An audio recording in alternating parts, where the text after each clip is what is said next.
বিরতির পর ফিরলাম আবারও। দেখছেন এখন আছে বিপিএল এর ছাড়পত্র নিয়ে, অর্থাৎ বিদেশি ক্রিকেটারদের ছাড়পত্র নিয়ে আলোচনা করছিলাম। তবে ঘরের মধ্যেও আসলে অনেক ধরনের সমস্যা রয়েছে এবং সেই সমস্যার দুটো প্রতিপক্ষ পরস্পরে, সেটা হচ্ছে বিসিবি ভার্সেস ক্লাবগুলো, ক্রিকেট ক্লাব কথা যদি বলি। এবং গতকাল তারা একটা গণমাধ্যমে প্রেস বিজ্ঞপ্তি করেছে এবং সেখানে ফাহিম সিনহাকেও আমরা দেখেছি, যিনি আগের বিপিএল এর গভর্নিং কাউন্সিলের সদস্য ছিলেন।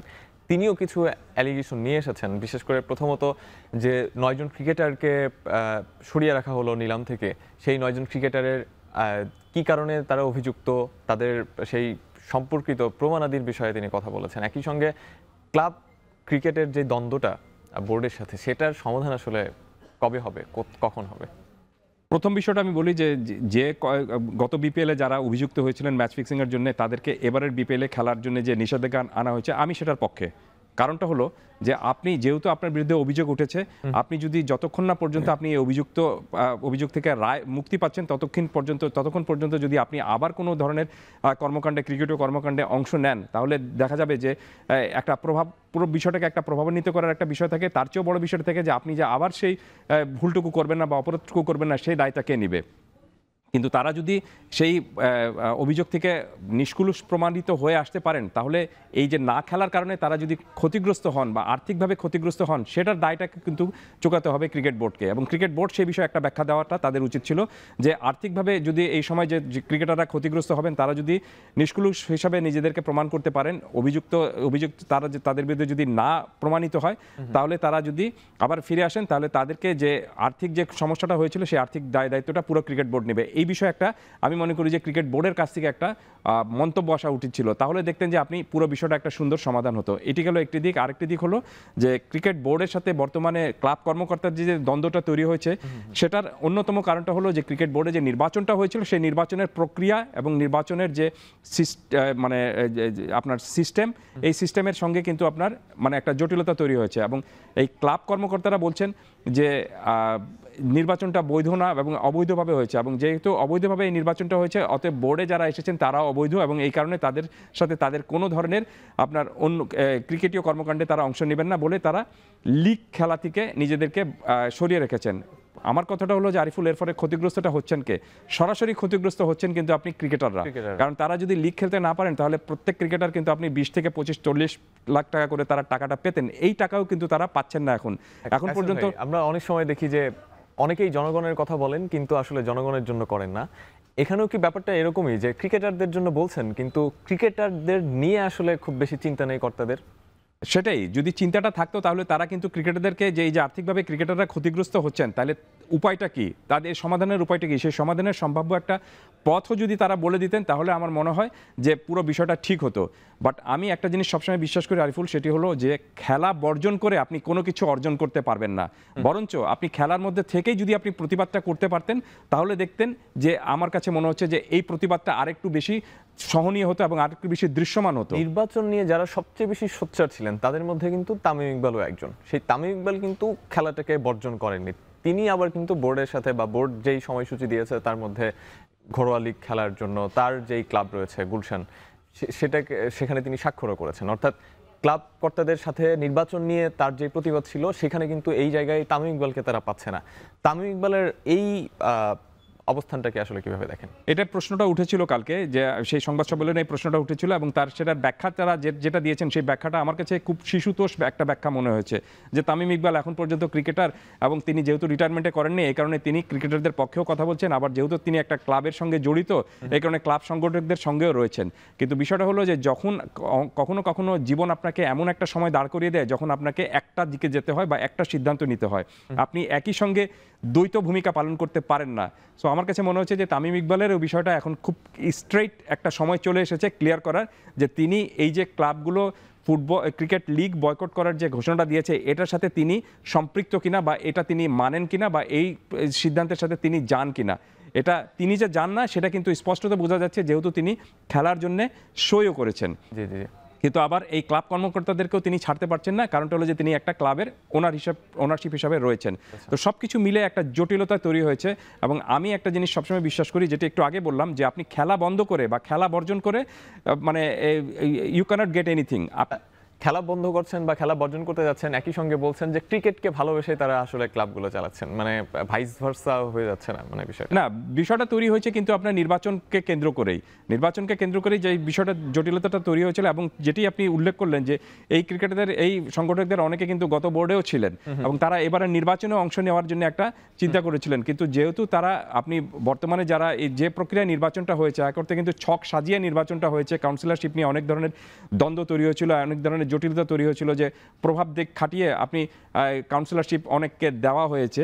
তো সব কিছু মিলে যে সফিস্টিকেটেড কায়দায় একটা নিরপেক্ষ সুন্দরভাবে একটা নির্বাচনটা ক্রিকেট বোর্ডের নির্বাচনটা আমরা আশা করছিলাম, সেইভাবে নির্বাচনটা হয়নি এবং নির্বাচনে অনেক ধরনের জটিলতা তৈরি হয়েছিল। সেই জটিলতাগুলো কিন্তু এখন এই জটিলতাগুলোকে আরও বাড়াচ্ছে। ছোট্ট করে একটু জানতে চাই, আপনি একটু আগেই বলছিলেন যে 9 জন ক্রিকেটার যারা অভিযুক্ত রয়েছেন তারা তাদেরকে বাইরে রেখেই বিপিএলটা করার পক্ষে আপনি, তবে একই সঙ্গে কিন্তু এই প্রশ্নটা উঠেছে যে অভিযুক্ত তো অনেক পরিচালকও আছেন, নারী ইস্যুতে যেই অভিযোগদের পরিচালকদের বিরুদ্ধে বিভিন্ন প্রসঙ্গে অভিযোগ এসেছে, তারা কিন্তু এখনো দায়িত্বে বহাল রয়েছেন, সেটাকে সমর্থন করেন কি? অবশ্যই আমি সেটাকে সমর্থন করি না। কারণটা হলো যে অভিযোগ যার বিরুদ্ধে উঠবে আপনি তাকে সেই জায়গা থেকে সরিয়ে তারপর যতক্ষণ না পর্যন্ত তিনি অভিযোগ মুক্ত হন তার আগ পর্যন্ত তাকে হয়তো আপনি ওএসডি করে রাখতে পারেন অথবা তাকে সেই দায়িত্ব থেকে সরিয়ে রাখতে পারেন। তো ক্রিকেটারদের বিরুদ্ধে জন্য যখন আপনি ক্রিকেট বোর্ড এই ধরনের একটা সিদ্ধান্তটা নিয়েছে যে বিপিএলে যারা অভিযুক্ত ছিলেন তারা এবারের বিপিএলে খেলতে পারবেন না, ঠিক একই রকমভাবে যাদের বিরুদ্ধে যৌন হয়রানির অভিযোগটা উঠেছে, যেসব পরিচালকদের বিরুদ্ধে বা যেসব কর্মকর্তাদের বিরুদ্ধে,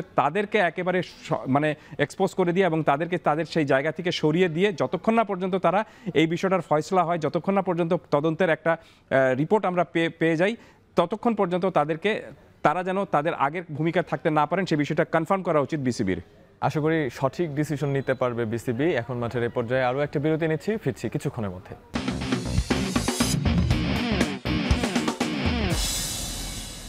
বিরতির পর ফিরে এলাম আরও একবার। আপনারা দেখছেন এখন মাঠে, আলোচনা করছিলাম ক্লাব ক্রিকেট নিয়ে এবং আলোচনার জন্য আমাদের সঙ্গে রয়েছেন ক্রীড়া সাংবাদিক MM কায়সার আহমেদ। যেই প্রসঙ্গটা ছিলাম সেই প্রসঙ্গতে আবার ফিরতে চাই, সেটা হচ্ছে যে ক্লাব ক্রিকেট বা ক্রিকেটের ক্লাবগুলো তারা যে এই ঘরোয়া লিগ বর্জন করার যেই সিদ্ধান্ত নিয়েছে সেই সিদ্ধান্তের বিপরীতে বিসিবি যেটা বলেছে যে তারাই আসলে একটা টুর্নামেন্ট আয়োজন করতে চায় যদি তারা বাইরে থাকবে, সেটা কি আসলে খুবই যৌক্তিক কোনো প্রসঙ্গ আপনার কাছে মনে হয়? মানে বিসিবি তাদেরকে বাদ দিয়ে একটা টুর্নামেন্ট আলাদা কোনো টুর্নামেন্ট আয়োজন করবে, এটা মানে এরকম একটা গুঞ্জনও শোনা যাচ্ছিল।